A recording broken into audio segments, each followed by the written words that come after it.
오늘 말씀은 마가복음 14장에 있는 옥합을 깨뜨린 한 여인의 귀한 헌신과 그 사랑에 대한 이야기입니다. 전국의 집값이 작년에 비해서 8.35% 정도 상승했다고 합니다. 그런데 올해 들어 유독 7월 달에는 14.26%, 14.26%가 상승했다고 합니다. 그러니까 전국의 집값이 들썩들썩, 나라가 사실 정부가 상당히 노력을 기울이는데도 집값은 안 잡혀요. 그러니까 가만히 보니까 정부에서 아무리 좋은 정책을 내놓아도 인간의 욕심이 없어지지 않는 한 이런 사람들이 좋아하는 어떤 집의 가격은 쉽게 떨어지기 어렵겠다. 그래서 정책을 결정하는 분들도 얼마나 어렵고 힘들까라는 생각을 하며 과거에 한 10년 전쯤에 저한테도 집을 살 기회가 찾아왔어요. 그래서 이제 아이가 둘 되니까 살고 있는 집이 좀 좁아서 조금 더 넓은 평수의 집을 구해야 되겠다. 그랬더니 아니 자기가 기다렸다는 듯이 좋은 물건이 나왔는데 가볼까요? 그래서 나대 근처에 아파트 하나를 보여주는데 가격이 시세보다 굉장히 싸더라고요. 왜 그런가 했더니 집주인이 급하게 팔고 뭔가 해야 되는데 그러기 위해서는 좀 싸게 내놔야 돼서 나온 거니까 고민하지 말고 내가 이거 붙잡자마자 당신이 온 거니까 뭐 사라고. 그래서 저는 급격히 또 급한 성격에 바로 그냥 계약을 진행하려고 했는데 여러 가지 상황과 또 아내도 조금 더 이따 사자. 그래서 사실은 계약금을 포기하고 그냥 포기했습니다. 뭐 계약금이 적은 금액은 아니었지만 그래도 조금 더 미루는 게 낫겠다. 그러고 포기했어요. 근데 애석하게도 그러고 1년이 안 돼서 나사렛 대학교 앞에 역이 만들어지더라고요. 그러니 주변의 아파트 시세는 천정부지로 오르고 그리고 급기야 지금은 그때 가격의 2배가 되셨더라고요. 그래서 집밖에 돈 벌 기회가 없구나. 이 나라가 참 가슴 아프지만 어쨌든 이 건물을 사두면 나중에 큰 재산이 되기도 하구나. 이런 생각들을 했습니다. 그런데 또 한편에서 가만히 생각해 보니까요. 만약 그때 뭔가 부동산을 저희 가족이 구매를 했다면 우리 막내가 과연 태어났을까라는 생각도 혼자 해봤어요.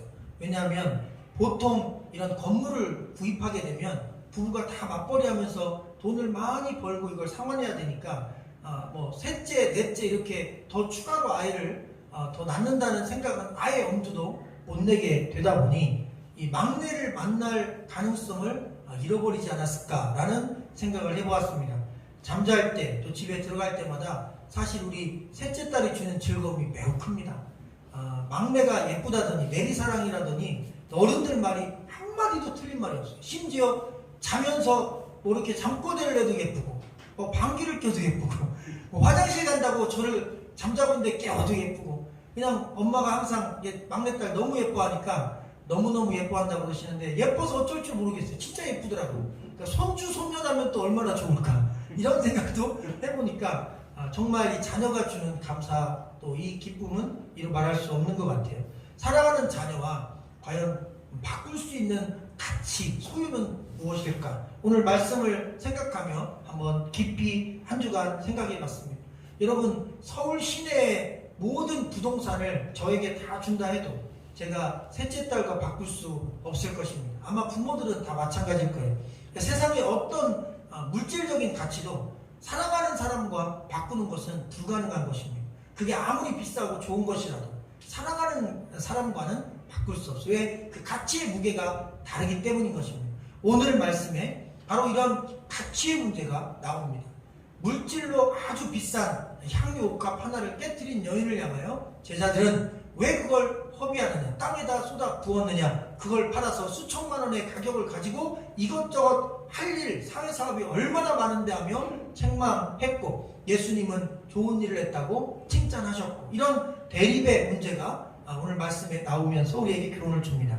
자, 3절 말씀을 다 같이 한번 읽어볼까요? 시작! 예수께서 베다니 나병 환자 시몬의 집에서 식사하실 때에 값진 향유 곧 순전한 나드 한 옥합을 가지고 와서 그 옥합을 깨뜨려 예수의 머리에 부으니. 아멘. 여기 보면 베다니 나병 환자 시몬의 집 이렇게 되어 있습니다. 우리가 소경 바디메오도 소경 거지 바디메오, 디메오의 아들 이렇게 아주 자세하게 마가가 바디메오를 설명한 부분을 말씀 우리가 들었는데, 마가는 이렇게 아주 자세히 설명하는 장점이 있어요. 그래서 이 바디메오 때와 똑같이 오늘 나오는 이 시몬도 베다니 나병 환자 시몬의 집, 이렇게 사람과 예수님이 들어가서 식사한 집의 출처를 정확히 밝힙니다. 그런데 하나 빠진 게 있어요. 이 시몬이라는 사람이 다른 복음서에 보면 바리새인이었다고 기록되어 있습니다. 그래서 조금 더 길게 설명하면 베다니 나병 환자 바리새인 시몬의 집, 이렇게 표현하면 사복음서에 나오는 이 시몬에 대한 이야기를 종합적으로 묶은 내용이 될 수 있습니다. 직업은 바리새인입니다. 직무로 말하면 신학대학교 성서학자, 교수님 이런 분들 좀 되겠고요. 그런데 나병 환자라고 되어 있어요. 문둥병이 걸렸던 사람입니다. 여기 굳이 나병 환자를 강조하고 예수님이 집에 식사하러 가셨다는 장면이 나오는 걸로 보면 나병 환자는 절대 건강한 사람과 식사를 못합니다. 지금 코로나에 걸리면 자가격리되어 다른 가족이나 지인들이나 주변에 모르는 사람과 접촉을 못하는 것과 같은 것입니다. 그런데 베다니 나병 환자 시몬의 집에 예수님이 들어가 식사하셨고, 그때 한 여인이 옷값도 깨뜨리고 주변에 식사를 같이 했던 제자들까지 함께 먹었던 걸로 보면 이 베다니 나병 환자 시몬은 과거의 나병 환자였고 현재는 나병 환자가 아닌 사람으로 그렇게 말씀을 통해 우리가 이해할 수 있습니다. 그럼 그 나병은 누가 고쳤을까요? 당시의 나병은 어떤 경우에도 치료되지 않는 질병이었습니다. 그러니까 쉽게 나올 수 없는 불치병이었던 것이죠. 그리고 그가 예수님을 굳이 초청해서 식사 대접을 한 것으로 보면 예수님이 그의 병을 고쳤다는 이야기가 직설적으로 나오진 않지만, 우리가 여러 가지 정황으로 보아 이 베다니 나병 환자 시몬, 바리새인 시몬의 이 질병은 예수님께서 고쳐주셨고, 그리고 그 고쳐주신 은혜가 너무 감사해서 자기 집에서 식사를 대접하는 그 장면이 오늘 우리가 읽은 3절의 내용이라고 보시면 아주 정확할 것입니다. 유대인들은 남을 식사에 함부로 초대하지 않는 특징이 있습니다. 만약 식사에 정식으로 초대를 해서 식사를 한다면, 우연히가 아니라 정식으로 초대를 한다면 굉장히 친밀하고 깊은 관계라고 볼 수 있습니다. 예수님과 이 나병 환자였던 시몬은, 바리새인 시몬은 병 치료 이후에 급격히 인격적인 좋은 관계를 유지했다는 것을 알 수가 있습니다. 그렇게 식사가 한참 벌어지고 있을 때 사건이 생겼습니다. 예수님이 식사하고 계시는데 한 여인이 예수님께 병을 하나 들고 다가왔어요. 그런데 당시 문화에서 이 들고 있는 병의 그 겉모양만 보면 그 병 안에 무엇이 들어있는지를 확인할 수 있었나 봐요. 그리고 그 안에 있는 내용물이 어떤 종류인지도 알 수 있었나 봐요. 그 병 자체가 안에 있는 내용물이 무엇인지를 확연히 드러내는 그런 포장 케이스였던 것 같습니다. 사람들이 그 병을 보는 순간 와 하고 탄성을 낼 수밖에 없었어요. 왜? 엄청나게 비싼 것이었습니다. 우리나라 돈으로 하면 수천만 원에 호가하는 엄청난 향수였던 것입니다. 보통 사람들은 소유하기도 어려운, 보통 한 10년 이상 노동해야 이게 열심히 적금을 들어야 모을 수 있는 그 정도 양의 비싼, 아주 비싼 향료였어요. 그런데 그것을 오늘 본문 이렇게 얘기합니다. 한 여자가 매우 값진 향유 곧 순전한 나드 한 옥합을 가지고 예수님께 들어왔다. 이 나드라고 하는 이 향품은 특별히 인도산인데, 인도에서도 가장 최고급으로 손꼽는 식물에서 나오는 추출하기 어려운 고급 향수라고 합니다. 그런데 이 향수를 왜 가지고 왔냐? 보통 이스라엘이나 중동 문화는 결혼할 때 신랑 신부 양쪽이 마찬가지로 지참금이라는 것이 있습니다. 그래서 가난한 사람들은 결혼도 참 어렵습니다. 이 지참금 때문에. 그래서 평생을 열심히 돈을 모아서 자기가 결혼하기 전까지 이런 값비싼 보물이나 아니면 이런 향품 같은 것들을 모아두는 거예요. 그래서 그걸 팔아서 결혼을 하는 것입니다. 어떻게 보면 이것은 결혼에 꼭 필요한 결혼 자금이고, 결혼식 때 또 이 향품을 가지고 자기 몸을 치장을 꼭 하고 결혼식에 참여하니 결혼 준비하고 있는 여인들에게는 없어서는 안 될 아주 중요한 그러한 물건이었습니다. 그런데 바로 그 순전한 나드, 그것도 한 병, 아주 비싼 것을 주님 앞에 와서 과감하게 뚜껑을 깨서, 사실 병 전체를 깬 게 아니라 윗뚜껑이 봉인되어 있기 때문에 그 뚜껑을 깨트려 가지고 예수님께 머리부터 발끝까지 온전히 한 병을 다 부어 드렸습니다. 그 내용을 보고 옆에 있던 제자, 다른 성경에서는 그 제자를 오늘 말하는 사람들이라고 했는데, 제자 가운데 특별히 가룟 유다가 책망을 했어요. 막 비판을 한 것입니다. 아니, 그 비싼 것을 내가 볼 때는 300데나리온 정도 받을 것 같은데요. 뭐 우리나라 돈으로 환산하면 보니까 3, 4천만 원 정도 될 것 같아요. 그 3, 4천만 원 되는 그 수천만 원짜리 그 비싼 것을 왜 너는 허비하고 그렇게 부어버리느냐. 차라리 팔아서 가난한 자 좀 돕지. 왜 그걸 땅바닥에 들이붓듯이 그냥 부어버리냐. 조금만 뿌려도 되는데, 사실 이 향품 같은 경우는 몇 방울만 떨어뜨려도 냄새가 진한데 굳이 다 부을 필요가 없는데 너무 아까운 거, 상식적으로 말이 안 되고 또 자기가 계산적으로 봐도 이건 너무 손해보는 일입니다. 그런데 마리아는 아낌없이 그냥 부어버렸어요. 예수님 한 번만 다 가지세요 하고 쏟아 부어버렸어요. 예수님 당신 외에는 이것을 줄 분이 없습니다 그러고 마리아가 다 그분께 쏟아 부었습니다. 거기엔 이유가 있습니다. 마리아는 예수님을 진심으로 사랑했어요. 그가 이 향품을 딱 깨뜨리는 순간 그는 결혼을 10년 정도는 뒤로 미루어야 했습니다. 왜냐하면 이게 300데나리온이라고 하면 하루에 한 사람이 열심히 일하면 1데나리온 남자가 번답니다. 그러면 300데나리온이면 여러분 안식일날 일 안 하니까 일주일에 하루씩 빼고 1년 내내 일해야 겨우 모을까 말까 한 돈입니다. 한 푼도 안 쓰고. 그럼 여자가, 당시 돈을 벌기도 어려운 여자가 이 300데나리온을 온전히 현금화해서 모은다면 한 10년, 15년, 20년 이렇게 노동을 해서 거의 안 쓰고 밥만 먹고 살면서 모아야 되는 엄청난 금액입니다. 근데 그것을 그냥 아낌없이 쏟아 부었다는 것은 자기 결혼을 미루거나 아니면 결혼도 포기할 각오로 예수님께 자기가 마음을 다해 한번 쏟아 드리자라고 결정하고 드린 것입니다. 마리아의 마음속 깊은 곳에는 주님의 그 사랑과 은혜가 너무 감사해서 감격해서 그분의 사랑에 보답하고 싶은 마음이 있었던 것입니다. 여러분, 이 마리아는 언니가 마르다고, 그리고 오라버니가 나사로입니다. 아시겠지만 나사로는 죽었다가 나흘 만에 예수님께서 다시 살려주셨어요. 자기 오라버니가 죽었는데 예수님이 살려주셨어요. 그러니 자기 입장에서는 너무 감사하고 기뻤어요. 그리고 이 마리아는 사실 죄인이라고 표현했어요.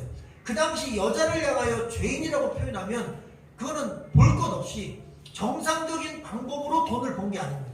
그러면 여자가 정상적인 노동을 해서 돈을 안 벌었다면 이 여인은 화류계 여인인 것입니다. 다시 말하면 술이나 몸을 팔아서 돈을 번 것입니다. 그렇기 때문에 사람들은 이 여인을 죄인이라고 했고 비판했고, 예수님은 그럼에도 불구하고 죄인인 마리아와 그 죄인의 가족인 그 언니와 오빠들에게 깊은 관심과 사랑을 가지고, 남들은 거들떠보지도 않고 지나가면 침뱉고 가까이 하려고도 안 하고 심지어 이 죄인과는 밥도 같이 먹지 않았는데, 예수님은 베다니를 지날 때마다 이 집에 들어가 함께 식사하고 그 가족들을 돌보고, 그리고 그 가족 중에 누가 아프거나 죽어갈 때 그곳을 직접 찾아가 질병을 치유해 주시고, 그리고 죄인이라는 죄책감으로 고통받을 때 그 죄값을 내려놓고 죄사함을 허락하시고, 그리고 마리아를 온전히 한 인간으로 살아갈 수 있도록 그렇게 그 삶을 그 구렁텅이에서 끌어내 주시고 그를 구원해 주신 그 놀라운 사랑이 바로 예수님께서 그들에게 보여주신 사랑이었습니다. 누구보다도 마리아는 그게 너무 감사한 거예요. 우리 가족을 불신앙에서 신앙으로 건져주셔서 감사합니다. 나를 저 죄악의 구렁텅이에서 이 온전한 삶의 자리로 이끌어주셔서 감사합니다. 내가 지금까지 그런 부정한 방법으로 돈을 모아서 이 향유를 준비했지만, 비록 과정에는 그런 죄악이 있었지만 이제 내가 그 죄악을 다 버리고 그 죄값으로 얻은 이 모든 것을 주님 앞에다 쏟아 놓고 다시 삶을 출발하고 다시 삶을 시작하려 합니다. 그러니 주님 받아 주시옵소서 그랬어요. 그리고 주님은 그 중심을 보신 거예요. 그동안 살아온 죄악의 삶을 쏟은 겁니다. 사실 돈을 쏟은 게 아닙니다. 죄로 번 돈을 쏟은 거예요. 죄로 살아온 삶을 쏟은 거예요. 과거를 청산한 것입니다. 새 출발을 약속한 거예요. 예수님의 그것이 너무 귀한 것이었어요. 그 그게 300데나리온, 3천만 원, 5천만 원, 뭐 수억 원이냐, 이런 돈의 가치가 아니라 그 행동에 담긴 예수님은 그 중심과 마음이 너무 기뻤던 것입니다. 주님은 돈의 무게가 아니라 마음의 무게를 기뻐하십니다. 돈의 가치가 아니라 마음의 가치를 기뻐하십니다. 그러기에 우리가 가진 소유가 많고 적고 관계없이 주님을 감동시킬 수 있고 주님의 은혜에 감사할 수 있음을 여러분 믿으시기를 주님의 이름으로 간절히 축원합니다. 신학교 1학년 때 학교에서 부흥회가 있었습니다. 그런데 그때만 해도 지금도 그렇지만 신학생들마다 부자가 없었어요.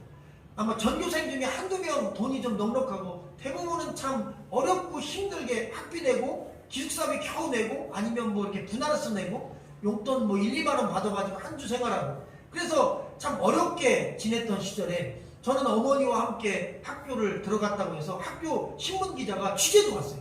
그래서 어머니와 함께 모자가 입학한 나사렛대학교 역사상 최초의 모자라고 그래서 사진을 떡 찍어서 신문에 떡 내주더라고요. 그래서 처음으로 저는 1학년 때 나사렛 신문에 이렇게 기사로 나온 기억도 있습니다. 근데 어머니와 함께 신학생이다 보니 어머니도 저도 재정적으로 아주 여유롭진 않았어요. 근데 부흥회가 있는데 또 이렇게 예물을 드리잖아요. 근데 감사 예물을 첫날 드리고 나니까 뭐 주중에 예배가 계속되는데 더 이상 예물 드릴 게 없더라고요. 근데 집회가 다 끝나고 마지막 예배를 드리는데 그때 유난히 그 첫 번째 저 신학교 1학년 부흥회가 너무 은혜스러웠어요.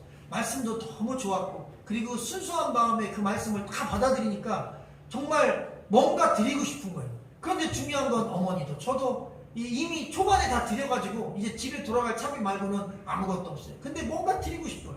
근데 드릴 게 없어요. 그랬더니 어머니가 밤에 결정을 하시더라고요. 아무것도 다 현금으로 드릴 게 없는데 야 영범아 반지가 있다. 야 금반지 이거 가서 팔기도 어렵지만 그냥 반지채 넣자야. 그래서 반지를 빼서 그냥 봉투에 넣어서 묵직한 거를 그냥 그대로 헌금함에 넣어 하나님 앞에 마지막 예물로 드렸는데 근데 저는 제 평생 드린 예물 중에 그 예물이 기억이 남아요. 아무것도 드릴 게 없는데 자꾸 또 찾아보니까 손가락에 있는 거 하나 있었어요. 그거를 굳이 빼서 하나님 앞에 이거라도 드려보자. 그래서 저 이름하고 어머니 이름 같이 써서 드렸는데 그게 제 평생에 가장 기억에 남는 예물입니다. 아마 주님께서도 그 가난한 신학생들이 모자가 낸 그 예물을 그게 뭐 그때 당시는 금반지 한 돈 이렇게 비쌀 때가 아니고 2, 3만 원도 안 하지만 어쨌든 그 예물이 아마 과거의 두 랩돈처럼 하나님도 기억하는 예물이 되지 않을까 그런 생각을 하며 오늘 말씀을 함께 묵상해 보았습니다. 여러분 오늘 우리가 읽은 말씀 이어서 한번 읽어보겠는데요. 4절과 6절 말씀 여러분의 음성을 한번 읽어주시면 감사하겠습니다. 시작.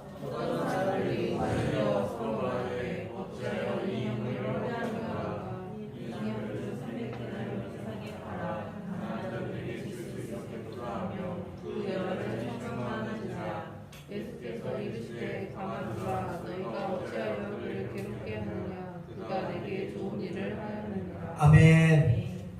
예수님의 평가와 제자들의 평가가 다릅니다. 특별히 여기 보면 제자들 특히 제자들이 보는 관점에서는 허비했다라고 표현합니다. 왜 그걸 허비하냐? 사실 이 몸에다 뿌리는 향수 같은 경우는 한 2번만 펌핑하면 그게 뭐 하루 종일 냄새가 갑니다. 굳이 향수병을 뜯어가지고 머리에다 붓고 다리에다 부을 이유가 없습니다. 누가 봐도 낭비입니다. 이게 세상적인 상식과 세상적인 소비와 세상적인 물질관으로 볼 때는 이 여인의 행동은 정말 미련한 짓이고 정말 낭비인 것이 맞습니다. 제가 예배학을 공부하며 정말 가슴에 평생 남을 만한 책을 한 권 만났어요. 그 책의 제목 자체가 그냥 내용도 물론 저에게 가슴에 남았지만 제목 자체가 가슴에 남았어요. 영원토록 잊지 못할 제목이었습니다. 예배 그 거룩한 낭비 이랬습니다. 예배 그 거룩한 낭비. 그 표현만 딱 보고도 이 책이 무엇을 주장하는지를 알겠어요. 바로 이 옥합을 깬 여인의 모습입니다. 우리가 드리는 예배가 거룩한 낭비입니다. 세상적인 경제 논리로 보면 참 말도 안 되는 거예요. 차라리 돈을 벌지. 주일날 일을 하러 쉬고 예배를 1시간 드리기 위해서는 사실 직장을 안 가야 되는 거 아닙니까? 차라리 잠을 자고 쉬었다가 주중에 일할 수 있는 에너지를 충전하지. 이게 상식적으로 보고 또 체력적으로 보고 그리고 우리가 이 세상의 소유, 물질 논리로 볼 때 차라리 주일날 아니면 바람 쐬러 놀러 갔다 오지. 정신적인 순화가 돼서 한 주간의 스트레스를 날려버리지. 왜? 갇힌 공간인 교회에 가서 예배를 드리거나, 또 요즘 같은 코로나 시기에는 그렇게 예배드리기 어려운 직종이 있습니다. 직업의 어떤 상황 때문에 이렇게 공동체 예배를 함께 못 드려서 온라인으로 예배를 드리는 분들은 교회를 못 나가면 그냥 안 드리면 되지, 굳이 온라인으로 말씀을 듣고 굳이 온라인으로 예배를 드리고, 그러니까 예수 믿고 믿음 생활하는 사람들, 신앙인들, 교인들이 일반 사람들이 볼 때는 너무나 낭비하며 사는 거예요. 자기 인생을 왜 저렇게 쓸데없이 쏟아 부을까? 교회에다가, 예배에다가 왜 시간을 쏟아 부을까?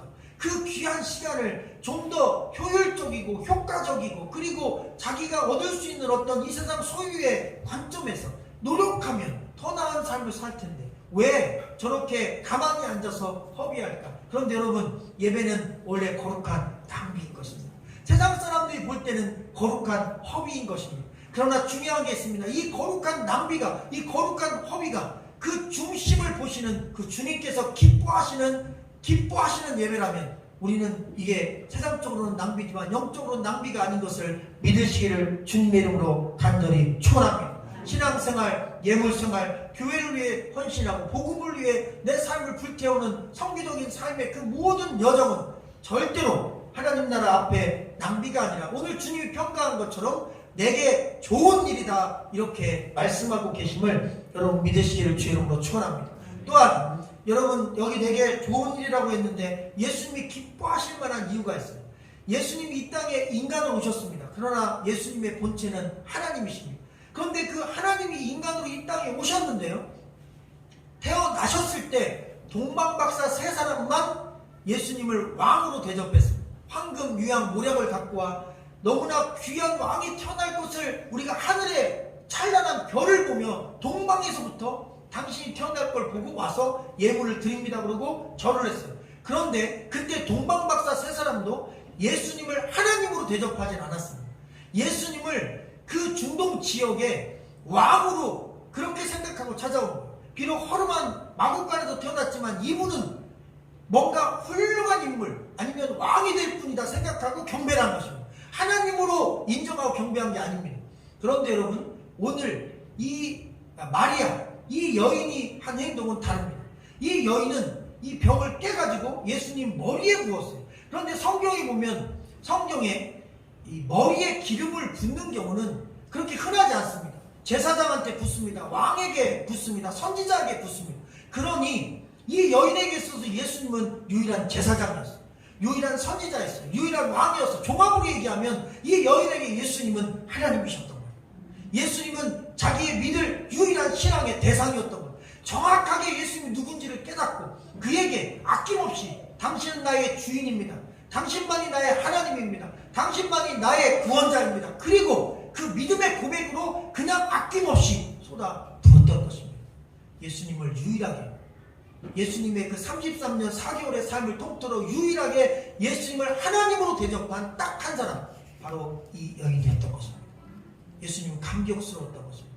너의 눈이 열려 내가 누구인지를 정확히 보고 나의 장래와 그리고 내가 가야 될 마지막 예루살렘의 여정을 준비했구나. 놔두라. 가난한 자들은 항상 너희 곁에 있으니 내가 이 세상을 떠난 이후에도 도울 수 있지만 나는 지금 이 시간이 지나면 육체로, 인간으로 너희와 함께 할 수 없으니 이 여인이 나에게 좋은 일을 한 것이다. 이렇게 말씀한 것입니다. 그러면서 이 말씀은 마가를 통해 우리에게 질문을 하십니다. 나의 삶 가운데 교회를 다니고 믿음 생활하면서 하나님이 진짜 나의 하나님이셨던 적이 있는가? 내가 하나님을 진짜 하나님으로 마음을 다해 그분을 섬겼던 그 중심이 내 안에 있었던 것입니다. 오늘 말씀을 통해 내 중심에 질문을 함께 던지시는 저와 여러분 되시길 주의 이름으로 축원합니다. 8절과 9절을 끝으로 읽어볼까요? 시작. 내 몸에 향유를 부어 내 장례를 준비하였느니라. 내가 진실로 너에게 이르노니 온 천하에 어디서든지 복음이 전파되는 곳에는 이 여자가 행한 일도 말하여 그를 기억하리라 하시니라. 아멘.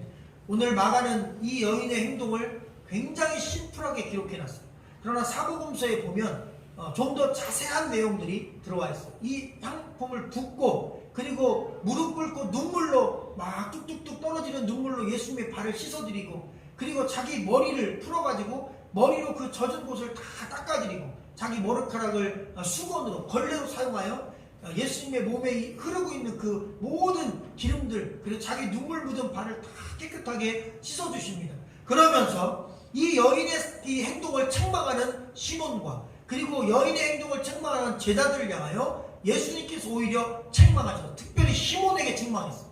시몬아, 너는 내가 이 집에 들어올 때 내 발을 씻을 물도 주지 않았느냐? 라고 말씀하셨어요. 놀라운 사실은 이 시몬 바리새인은 사실 그 당시 중동에서는 손님들 집의 첫 번째 코스가 이 샌들을 신고 이 모래바닥을 걷는 중동 문화에 맞춰서 손님이 오면 반드시 항아리에 물을 담아서 종들이 와서 그 손님들의 발을 씻어주는 것입니다. 아니면 물을 준비해서 씻고 들어오게 해줘야 돼요. 근데 그 발 씻을 기본적인 셋업을 해놓지 않은 거예요. 준비를 안 해놨어요. 그리고 또 하나 놀라운 사실은 보통 그렇게 손님이 오면 입맞춤을 합니다. 중동 사람들은 서로 볼에다 키스를 남자든 여자든 서로 해주고 환영한다, 포옹 한번 딱딱 해줍니다. 그런데 예수님 오셨을 때 그런 포옹도 하지 않았어요. 입맞춤이 없었어요.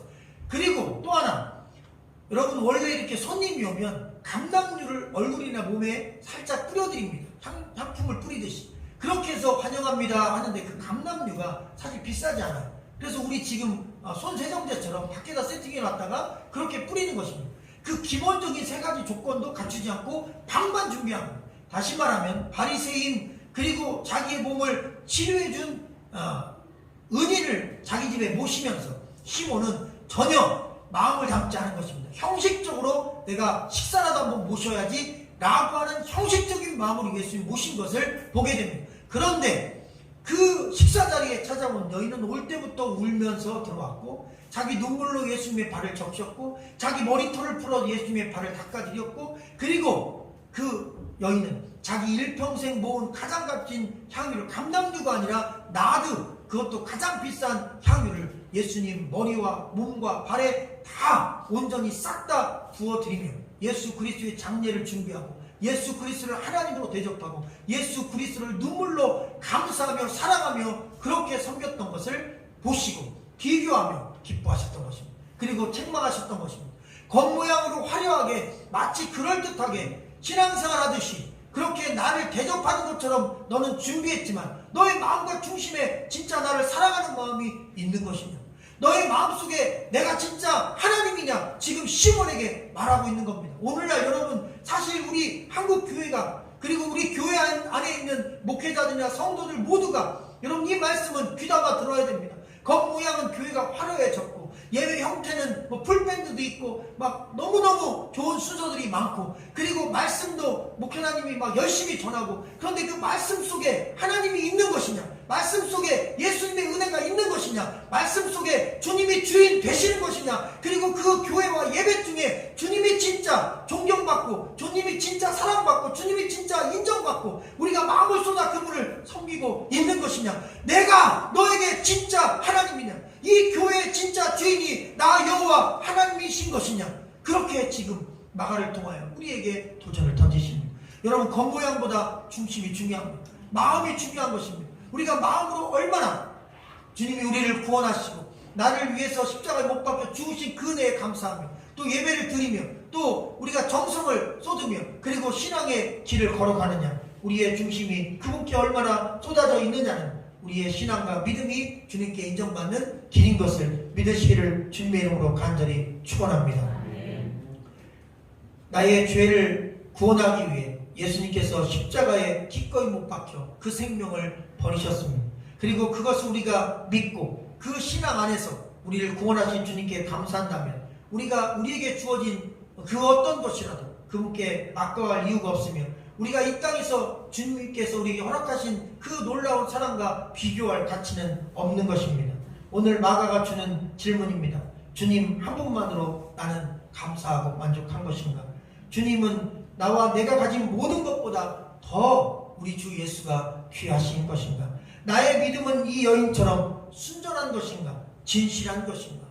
마가는 특별히 이 나드 한옥합을 할 때 앞쪽에 순전한이라는 단어를 썼습니다.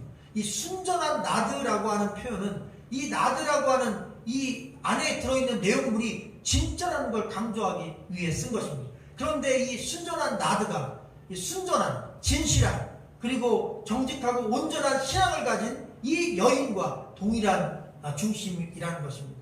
나드가 순전한 것처럼 이 여인의 믿음도 순전한 것이었습니다. 오늘 주님은 우리 안에 이 순전한 나드와 같이, 이 순전한 여인의 믿음과 같이 그렇게 순전하고 온전한 믿음을 갖기를 소원하십니다.